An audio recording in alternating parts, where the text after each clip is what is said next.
तो पढ़ते हैं भजन संहिता 128, सुनो बड़े ध्यान से, कान खोल के कलीसिया। हालेलुया। ਧਨ ਹੈ ਹਰੇਕ ਜੋ ਯਹੋਵਾ ਦਾ ਭੈ ਮੰਨਦਾ ਹੈ ਅਤੇ ਉਹਦੇ ਰਾਹਾਂ ਉੱਤੇ ਚੱਲਦਾ ਹੈ।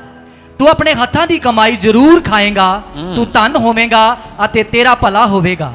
ਤੇਰੀ ਵਹੁਟੀ ਫਲਦਾਰ ਦਾਖ ਵਾਂਗੂ ਤੇਰੇ ਘਰ ਦੇ ਅੰਦਰ ਹੋਵੇਗੀ, ਤੇਰੇ ਬੱਚੇ ਜੈਤੂਨ ਦੇ ਬੂਟਿਆਂ ਵਾਂਗੂ ਤੇਰੀ ਮੇਜ਼ ਦੇ ਆਲੇ ਦੁਆਲੇ ਹੋਣਗੇ। ਵੇਖੋ ਉਹ ਮਰਦ ਮੁਬਾਰਕ ਹੋਵੇਗਾ ਜਿਹੜਾ ਯਹੋਵਾ ਦਾ ਭੈ ਮੰਨਦਾ ਹੈ।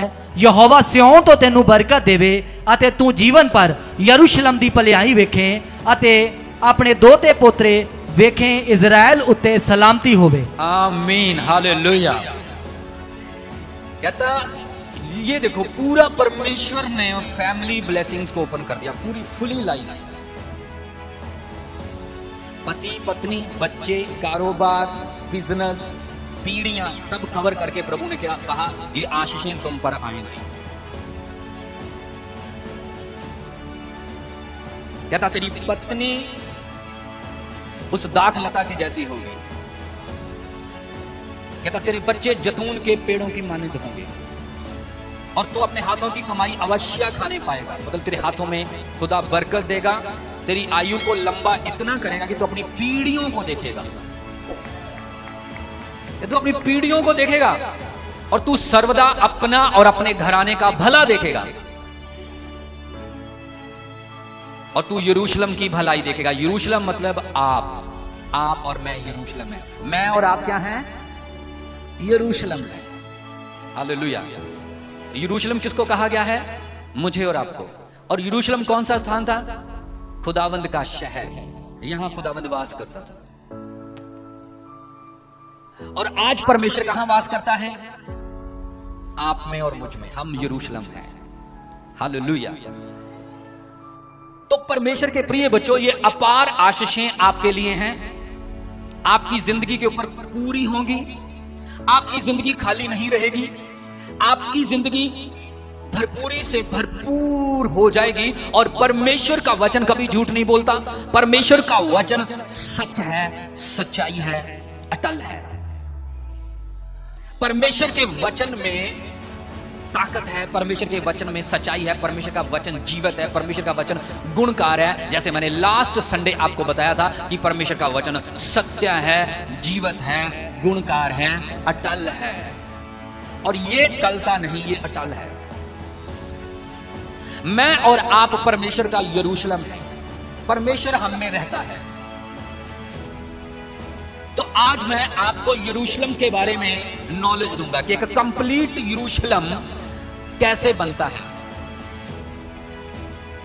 और यदि हमारे यरूशलेम में कोई गड़बड़ है, हमारा यरूशलेम कहीं से उखड़ा टूटा फूटा, या कहीं पर डस्ट है, या कहीं पर कोई गड़बड़ है, तो फिर यरूशलेम में परमेश्वर वास नहीं करेगा। मतलब यदि कोई गड़बड़ पाई जाती है, कोई कमी पाई जाती है, तो इसका मतलब यरूशलेम सही रीति से सेफ नहीं है। हालेलुया। और एक यरूशलेम सचमुच, कौन सा यरूशलेम, परमेश्वर का यरूशलेम। कौन सा यरूशलेम, जो यरूशलेम इजराइल के अंदर है। जब मैंने यरूशलेम के बारे में स्टडी की तो परमेश्वर ने मुझे कहा मेरे लोगों को सिखाना कि वो भी मेरा यरूशलेम है। जैसे धरती पर एक यरूशलेम शहर है और उसके 10 दरवाजे हैं, पुराने और नए दरवाजे मिलाकर 10 दरवाजे हैं। हालेलुया। और आज मैं उन दरवाजों के बारे में आपको बताऊंगा।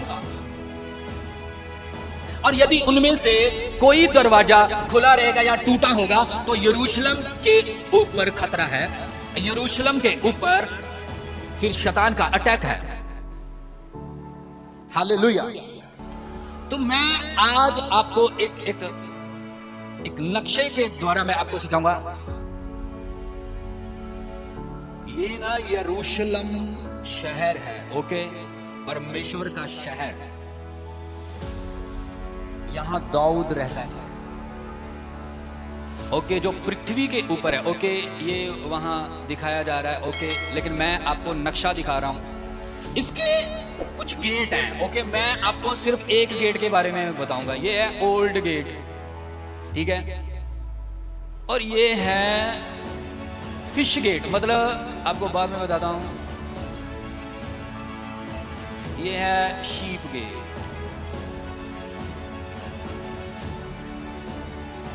ओके, ये टोटल 10 गेटों से बना हुआ है, 10 गेटों से बना हुआ है, ठीक है। ये यरूशलेम 10 गेटों से बना हुआ है, ठीक है।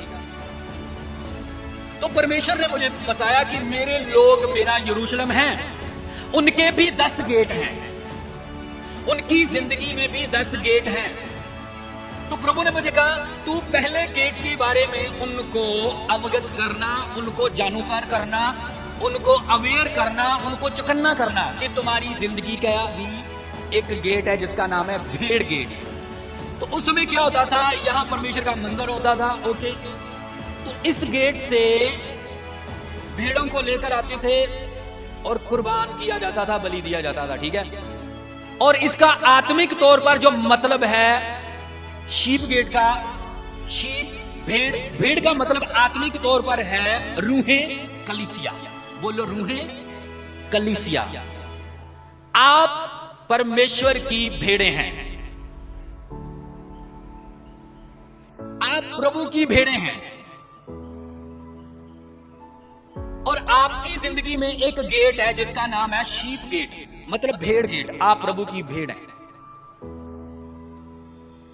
यदि आपकी जिंदगी में कुछ गड़बड़ आ रही है आपके रूहानी जीवन में, तो आपको अपना गेट चेक करना है। कौन सा? Sheep gate.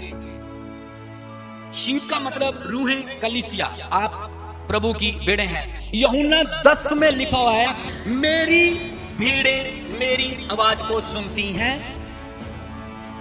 अब आप यदि इस गेट को सही करना चाहते हैं तो एक रूह, एक कलीसिया के मेंबर को, एक रूह को क्या करना है? अपना गेट चेक करना है। मतलब क्या चेक करना है?